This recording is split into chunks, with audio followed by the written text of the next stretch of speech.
Hi everybody, I hope you're all doing fine on this Saturday evening. I look a bit dishevelled, I'm ever so sorry about that. The reason for my last video looking dishevelled is it was my day off and I wanted to make the most of that and do nothing. And the reason I look dishevelled today is because I've just got back from Yorkshire. I've had a long drive there and back. I've done probably 330 miles round trip. Anyway, I wanted to talk this evening about, or during this vlog, about ghosts. One of the questions I'm often asked is, Dan, can you tell me what a ghost is? Well, like everybody else, the best thing I can do is give you my theory. The true answer is that nobody can actually tell you what a ghost is because there isn't anything there that we can. There's nothing material that we can actually experiment with, or that we've caught, or that we have put in a little jar or a little bottle and poke it and prod it and do all sorts of things. So until we can do something like that, which is probably never going to happen, then it's just going to be conjecture and it's going to be theory. My actual theory is that I believe that once people pass from this world into, or once they die, once the human body passes on, once it dies, I believe that the energy that's contained in the human body, which some people call the spirit or the soul, I believe that what happens is that then moves on to the next plane, whatever the next plane may be. I don't really know. Once again, it's just conjecture. We do know that through scientific fact is that energy cannot be broken down, it can't dissipate, it can't be smashed. It just moves from one plane onto the next, wherever that may be. Whether that's heaven, whether that's just wandering the earth as a disenchanted spirit, we don't really know. As I say, I myself, I do believe that those energies that leave the human body at death are actually, they contain the whole personality. They're like the blueprint for the personality of that person, and that they continue to, well, if they don't go on, then they're here. Whether they're here in visitation, I don't really know. But I believe that that is what those energies are. That's what they represent. You can probably find the answer in truth in science. I believe that if we do ever get the answer to it, then it will be through science, and it'll be through the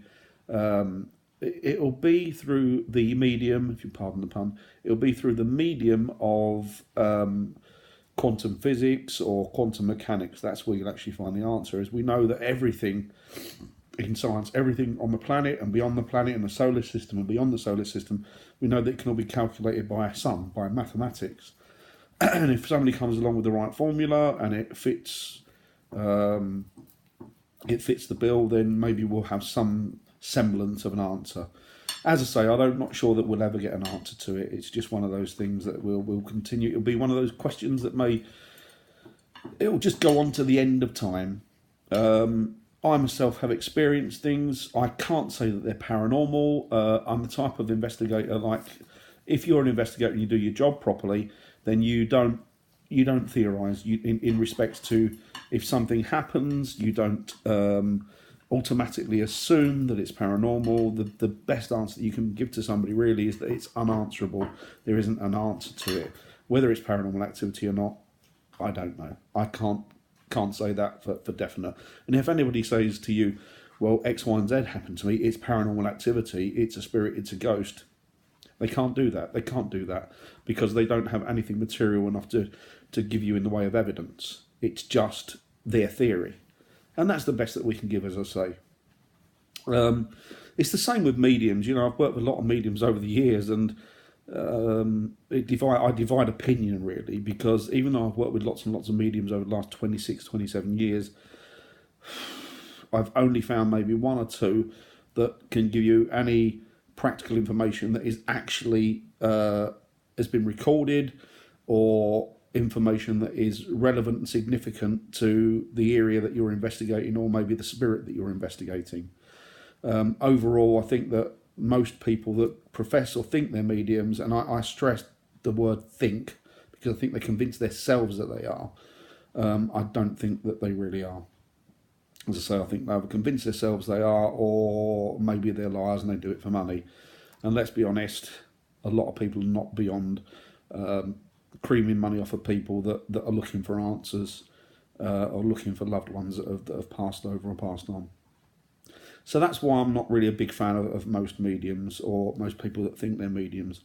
I can't say for definite that people that tell you they're mediums aren't mediums, but all I can say is my opinion is that a lot of them aren't. A lot of them are charlatans, I think. But that's not to say that there aren't people out there with the abilities of mediumship and that can talk to the dead. I can't, again, I theorise, I can't tell you whether that's the case or not. There's a lot of theoretical, as you can see, with the paranormal. There's a lot of conjecture, and there's a lot of, there's a lot of, well, maybe it's this, maybe it's that. I haven't got the answer to it, because we really haven't. We're just working on the basis. It's pretty much like a giant jigsaw puzzle. When we go out and do an investigation, we take the information that we've got, and then we cross-reference and we correlate it against information that we've gathered and that other investigators previously have gathered. And then we see if any of it tallies up. And if you can cross-reference something and you get hits, that's to say a piece of activity is continuous and ongoing, but it's not something that is privy to all investigators, and you just happen to find it, and then you cross-reference it, and somebody else has also experienced that sort of activity. Then you can maybe find answers, and you can put a story together. There's a lot of detective work in what we do.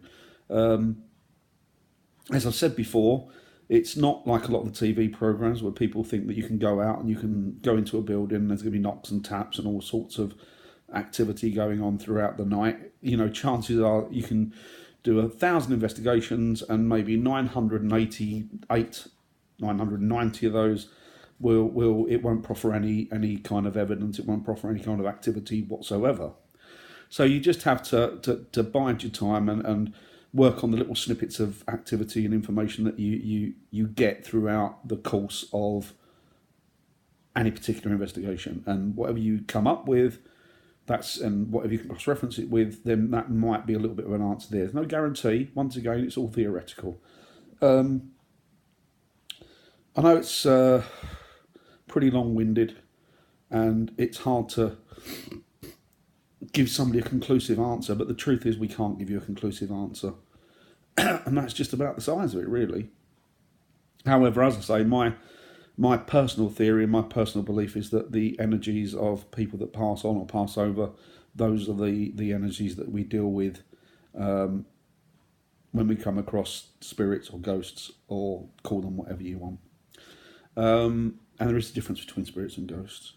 And I'll explain that in another video at another time when I've got a little bit more time. As I say, I've just driven back from Yorkshire. I'm very, very tired. I need something to eat, and I need to get a good shower and then go to bed. So I hope you enjoyed this sort of video. I hope you gained some sort of information from it, some sort of answers to whatever questions you may have regarding the paranormal, and I hope that you'll subscribe. If you do, fantastic. If you don't, thank you ever so much for watching my video. And yeah, keep on keeping on, as they say. Thanks very much. Bye now, guys. Bye now.